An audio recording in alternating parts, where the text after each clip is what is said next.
How do you define a theme park? Moving into the 20th century after the passing of the Adamson Act in 1916, which established the modern 8-hour workday and overtime pay, Americans found themselves with more time and money on their hands than they ever had before. The question of how they would spend it came in the form of amusement parks, hundreds of which began popping up in earnest at the tail end of the 1800s. Traditionally popular places of leisure began to build and advertise attractions like carousels, swings, and slides. And by the end of World War I, roller coasters were becoming a common part of the ensemble. By the 1950s, however, a number of these classic and beloved parks were in decline. That was when a certain entertainer came up with an idea to revolutionize them. To all who come to this happy place, welcome. It was with Walt Disney and the opening of his brainchild, Disneyland, in Anaheim, California in 1955, that the modern theme park was born. In contrast to amusement parks, which offer a general variety of attractions, games, and entertainment, theme parks integrate their attractions and physical environments into an overarching atmosphere, story, or, of course, theme, emphasizing an experience that is more theatrical and immersive. The bedrock of a park's success in immersion and crafting iconic guest experiences is in its manipulation of space and illusion of reality. The Disney parks are a perfect example of manufactured environments rooted in hyperreality, wherein the parks establish their own rule of diegesis, and symbolic representations become indistinguishable from their real-life counterparts. As anthropologists Jennifer Seifer and Eric Higgs write, Disney is in the basis of constructing and selling experience. In doing so, Disney is intimately involved in the production of landscapes and the selling of stories. Our thoughts are constrained, channeled. Disney uses design to encourage the semblance of reality within a fantastical environment, a method to more effectively encourage their guests to consume and experience what that environment has to offer, whether that be food, attractions, or merchandise. And this is a strategy Disney's competitors have embraced as well, namely Universal, particularly effectively with one of their most successful new themed areas, Super Nintendo Land. Based on the Super Mario Bros. Franchise and its characters, Super Nintendo Land brings guests into the Mushroom Kingdom and Donkey Kong Country, employing a number of tactics to immerse parkgoers into the fictional world's internal logic and atmosphere. Music from the games is played throughout the land, every part of the environment and scenery is designed to echo the aesthetics of Mario's world, the food and beverages are highly themed, and you even enter the land through a pipe. The land is actually specifically designed with the added element of the power-up band in mind, allowing guests to interact with the world in the same manner that Mario does, being able to engage with varied elements of gameplay and visual stimuli to make the world even more tactile. Multiple senses are simultaneously directed towards creating a more three-dimensional experience. Fans of the titular plumber's fantastical world finally have a realized version of it to experience on their own. But Mario's longtime rival is still without one. Lights, camera, action.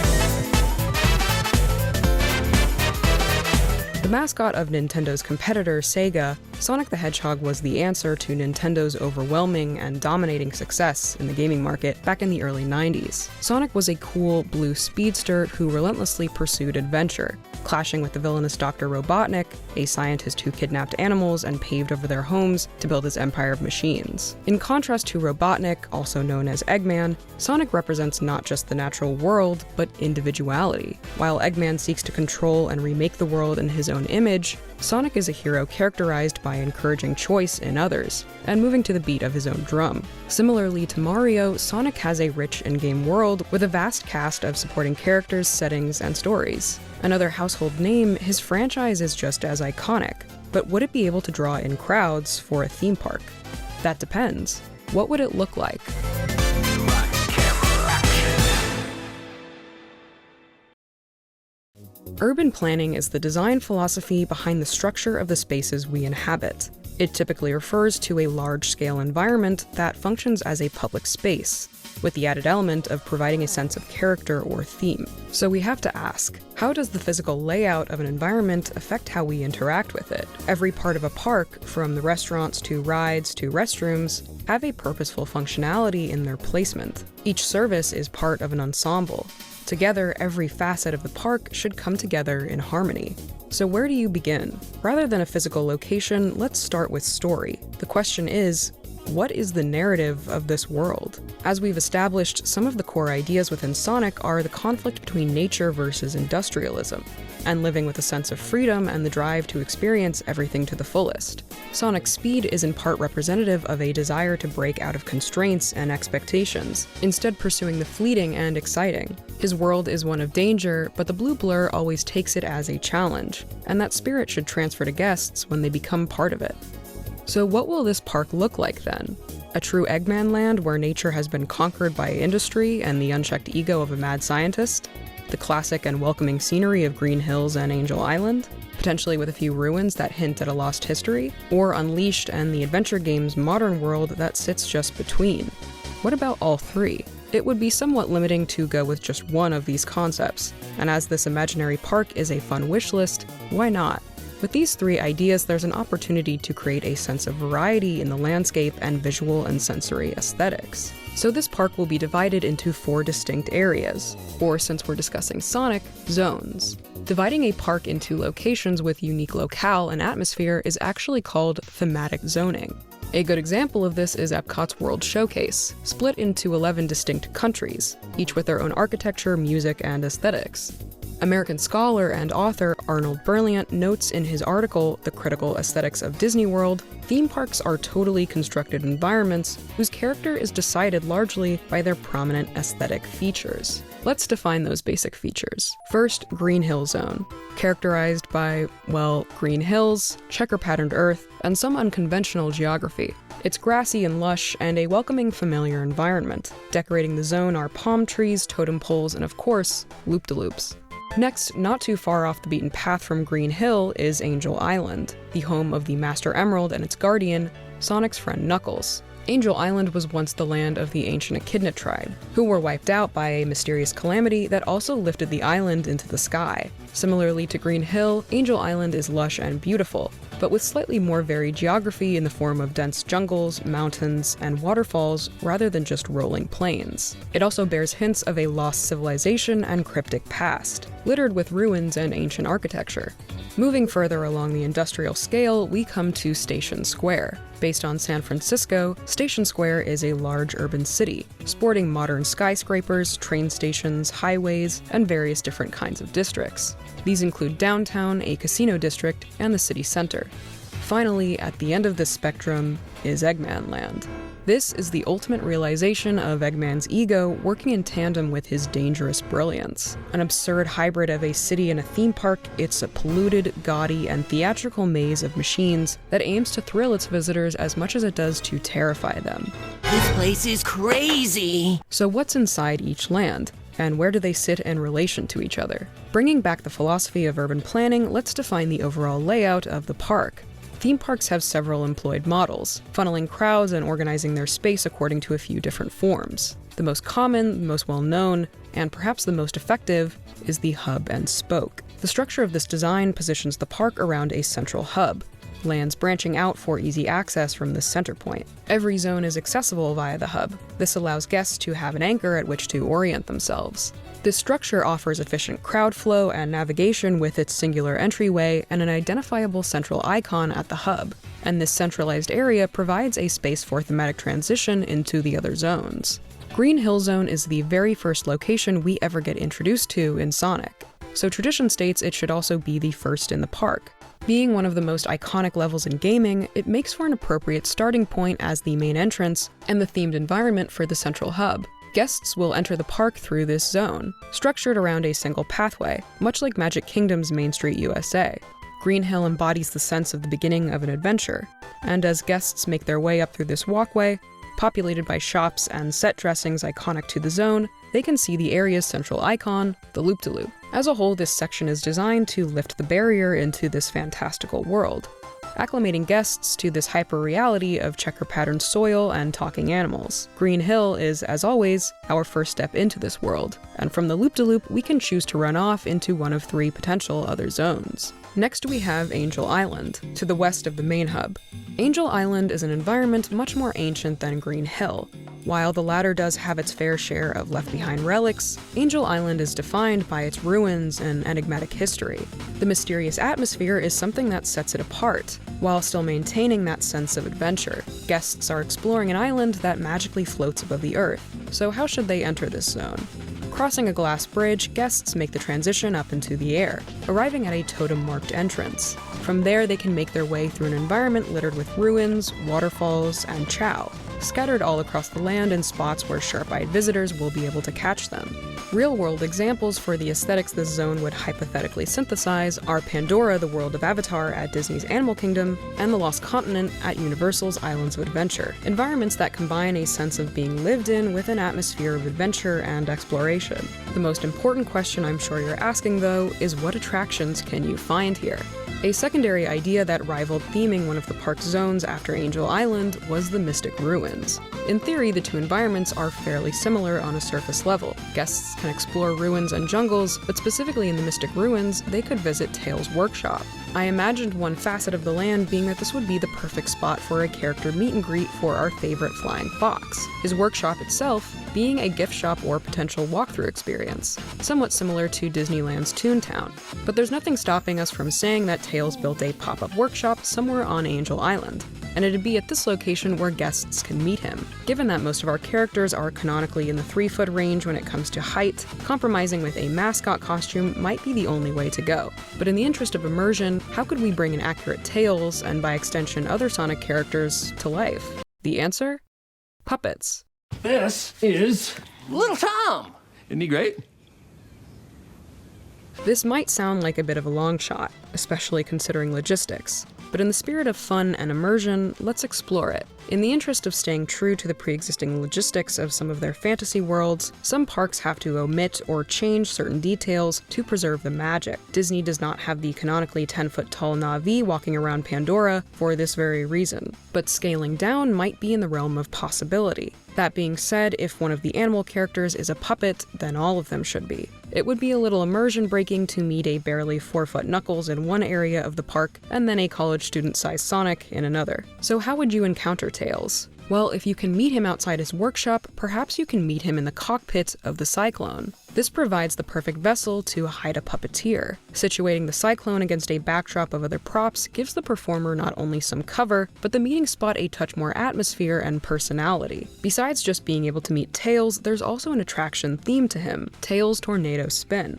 This is a flat ride in the vein of Dumbo or the flying carpets of Aladdin. Guests can enjoy a breezy ride in their own tornado, able to adjust their altitude with a lever. Angel Island's other attraction isn't a ride, but an interactive scavenger hunt. Something the general public doesn't usually realize that theme parks offer are optional interactive side quests. One example is Epcot's World Showcase Scavenger Hunt, themed to a number of different properties over the years, or Magic Kingdom's Treasures of the Seven Seas in Adventureland. This game, Knuckles' Emerald Hunt, poses the objective of finding each of the 7 Chaos Emeralds, all scattered across Angel Island. Players will be tasked with finding the emeralds throughout the zone, following clues left by the ancient echidnas to uncover each of them. There's also a play area called the Chow Garden, where young children have space to run around freely and interact with the aesthetics of this section of the park, very much in the vein of the Viking training camp at the Isle of Berk or the Boneyard at Dinoland. A large sit-down restaurant is the last point of interest in Angel Island. We'll talk about this in greater detail when we discuss every food and beverage location.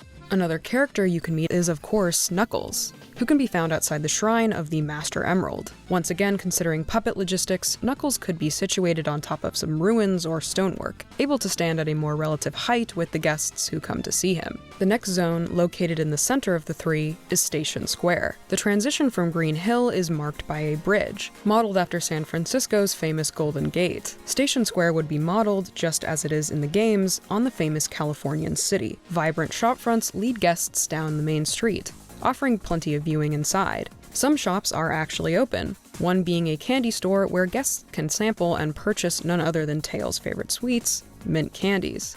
On the street itself, a trolley car parked on the corner acts as a beverage stand. Guests traveling from Angel Island would first arrive in a small area standing in for the city's parks, before making it to the downtown district, based on the area of the same name from the hub world of Sonic Adventure 1. This is the heart of the city, vendors selling food and drinks along the streets, which lead up to the zone's main attraction, City Escape. The further you walk into the city, the architecture will start to change and become more minimalist and militaristic, until you arrive at the attraction entrance and facade themed as a gun base. Outside, you'll be able to see both a helicopter and, of course, the infamous truck that pursues you from Sonic Adventure 2's opening level. As you can see, I took heavy inspiration from Test Track at Epcot. This will be a fairly imposing building, not just in keeping with the theming, but because it houses quite a complex and large-scale ride. Unlike the flat ride in Angel Island, City Escape is a more intense attraction, most comparable to, as mentioned before, Epcot's Test Track. The story behind this attraction is that Gunn has detected incoming forces belonging to Eggman, and they're headed straight for Station Square. It's not just legions of his robots, but a death egg. Gunn has decided to evacuate the entire city, using their highly efficient and supposedly highly safe military vehicles to ferry everyone out. Sonic and Co. are assisting with the evacuation, Tails helping Gunn rewire all of the evac vehicles so they can run completely automated and escape via a pre-decided route. Meanwhile, Sonic and a few other characters are holding the line, destroying all incoming badniks to buy more time for you to escape. But Eggman's got a trick up his sleeve, and your escape might not be as simple as Gunn assures you it will. The experience begins in the queue, where you enter the military base. Unlike the rest of colorful Station Square, this is an austere interior.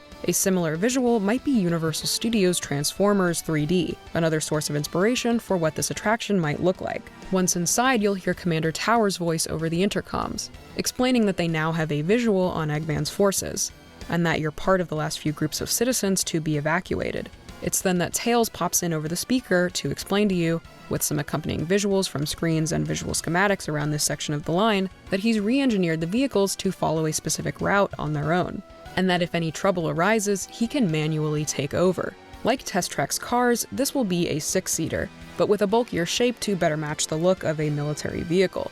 It'll also house a small screen in the center of the console, displaying Gunn's logo, which will switch to an icon of Tails whenever he speaks to you. As you set off, sirens are audible, and it's clear that Eggman's forces are closer than initially thought. Before your vehicle can get far, badniks appear, and you have to make a sharp turn. You descend one of Station Square's steep hills, gaining speed, when Tails' voice comes over the speaker again, asking if it's still clear for badniks downtown. But then it's not Sonic who answers. The symbol of the Eggman Empire flashes on your screen, and as more badniks start to emerge from behind buildings and props, his voice blares over the speakers of your vehicle. Eggman's been able to hack into the vehicle's AI, and intends to forcefully induct you as the first members of the Empire. He reroutes you, but Tails won't have it, and they fight back and forth. The car twists and shifts on its axis, now moving wildly from show scene to show scene, until you reach the highway and Tails regains control. Badniks are actively swarming the city now, and they're cutting off escape routes. Eggman's voice comes back over the speaker. He gloats that while Tails may have been able to stop him from taking over this car, it's not the only automated gun vehicle that he can target. As you're turning into a tunnel, lights suddenly flash on, and you see Gunn's massive and terrifying truck just meters ahead of you. You swerve out of the way at the last moment, pulling a page out of Test Track and the Amazing Adventures of Spider-Man's books. But this time, you spin all the way around, and the truck is on your tail. Tails shouts in surprise and turns you back around, asserting that he's taking control. Once at the foot of the hill, looming past the skyscrapers of the show set, you see the Death Egg. You hear Sonic's voice over the speakers shout that he's going to give you a boost, and suddenly you accelerate faster than you've gone any time before, a large-scale screen on the adjacent wall depicting the battle in the sky, Sonic having gone super to lead an assault on the Death Egg. Having escaped an Eggman invasion, you're safely delivered back to Gunn's base, thanked for your bravery in such an ordeal, and cordially released by the agency, free to continue exploring Station Square. Sonic and Shadow are two of the characters you can meet here. The second area of this zone besides downtown is the Casino District. This area is home to the famous Twinkle Park, and pulls its inspiration from Casinoopolis in Sonic Adventure 1. This section is full of color and bright lights, and houses some carnival games as well as more quick service spots for snacks and drinks. Not to mention Amy, whose meeting location is just outside of Twinkle Park. This is the point of transition into the third and final zone of the park, Eggman Land. Guests arrive via an entryway a la the one from Sonic Unleashed, discovering a deadly combination of theme park attractions married with outrageous technology. Here, the line between thrill and real danger is blurred. Eggman Land is more traditionally aligned with the layout of a typical carnival. After passing a statue of its mastermind, guests will immediately arrive at the plaza that defines the central area. On either side are shops, food and beverage stations, and more games similar to those found at Casinopolis. The central landmark of the zone, located just past the plaza, is the Egg Ferris Wheel, another famous structure plucked right from the games. The Ferris Wheel is not only an active attraction, but exists as part of the facade of the zone. Despite the land's frightening exterior, the Ferris wheel is a family attraction, where guests are able to get a scenic view of the whole park. This is a balancing weight to the land's other attraction, an intense, dueling coaster. Every park has its thrilling premier e-ticket attraction, and this is ours. Though it was tempting to recreate the coaster featured in Sonic 3, the concept of tying in more character-centric theming, as well as a soft storyline, diverted the idea in a different direction. This ride features Sonic and Shadow teaming up in an effort to traverse the death trap of Eggman Land. Riders are able to choose between two different tracks, themed to the two hedgehogs. Of course, they must make everything a competition, and it's a race to see who can get to Eggman first. Music and additionally voices would also be incorporated into the ride experience, guests hearing different audio depending on the track they choose. The queue is where guests are given the narrative element of the attraction, much like in City Escape. Riders arrive at one of Eggman's power facilities, where you discover Eggman Land is actually being powered by kidnapped wisps. This is what prompts Sonic and Shadow's intervention, and their plan to destroy all the other wisp containment plants around the Mad Doctor's theme park. Sonic makes it interesting by proposing a race, and from there, riders choose which hedgehog to hedge their bets with. The two tracks launch from the highest floor of the building and wind all over Eggman Land, with certain twists, loops, and increases in speed occurring with Sonic and/or Shadow gaining access to Wisp abilities. Similarly to Tails' workshop on Angel Island, guests can also explore Eggman's lab. Decorated with familiar props from the games, the lab is an interactive space where guests can participate in activities ranging from designing their own badniks to testing out the latest Eggman tech. The lab doubly functions as a meeting place for Eggman himself, potentially accompanied by Metal Sonic. I imagine this particular character meet and greet to play along the lines of those with the Grinch or Disney villains. It's a plushie book. Oh, you've captured him! To round out this section of the park, a third attraction can be found nearby. A drop tower, fitting into the theme of danger disguised by fun, stands opposite the coaster, and offers a second high-rise view of the park as well as another magnet to divert crowd flow. Now that we've covered the basics of the three zones and the attractions they offer, let's round back to the second favorite attraction, food. In recent years, the immersion element of park food has become just as emphasized as the experiences and physical aesthetics. And Sonic comes stocked with a few iconic dishes already. Without a doubt, first on that list is the chili dog. Of course, Chaos Cola is the accompanying beverage, and should be available everywhere in the park. Moving back to the dining locations, let's start with Angel Island. When parkgoers are finished finding all of the Chaos Emeralds, they can head over to Sky Sanctuary for a sit-down lunch. The restaurant is based on the ruins that loom over Angel Island. The menu provides options like a variety of salad bowls, bao buns designed to look like chow, and wraps. Then there's of course the knuckle sandwich, some hearty seasoned grilled chicken with lettuce, onions, bacon, tomatoes, and your choice of sauce. The chow-themed food doesn't end with the savory items though, as the dessert menu includes mousse in a variety of flavors designed in the likeness of a few different chow. If guests would prefer to eat in Station Square, they have two options. The first is another restaurant called Market Street, named after the real Market Street in San Francisco, whose cuisine serves as the menu inspiration: clam chowder, mission burritos, ciappino, sourdough bread, and a complimentary fortune cookie, which was actually invented in the city in the 1890s. Of course, staples like the classic burger and fries would accompany this collection. Option 2 is a dessert location, Rose Cafe, where Amy sells her home-baked goods. There could also be some items themed to cream and vanilla here too, among strawberry shortcake, donuts that look like rings, and pretzels in the shape of a certain hedgehog. Of course, ice cream is another option, found nearby at Aptos Ice, where the iconic Supreme Sundae from Sonic Unleashed can be found. And let's not forget this monstrosity. A Sonic theme park could not exist without this thing. Finally, in Eggman Land, the quick-service refueling station provides corn dog bites, popcorn, fried dough, and of course, egg puffs, a real in-game food from Eggman Land, a simple pastry with a cream filling on the inside and Eggman's face on the outside. Ultimately, what really makes the experience Sonic is not the reminder of recognizable imagery, but the presence of the spirit of the characters and the world they inhabit. This is by no means a strict and wholly rigid set concept for what a theme park based on the Blue Blur needs to look like, but rather a collection of ideas. The list could potentially go on forever, but as a fan of the franchise, these are a few things I would be excited to see.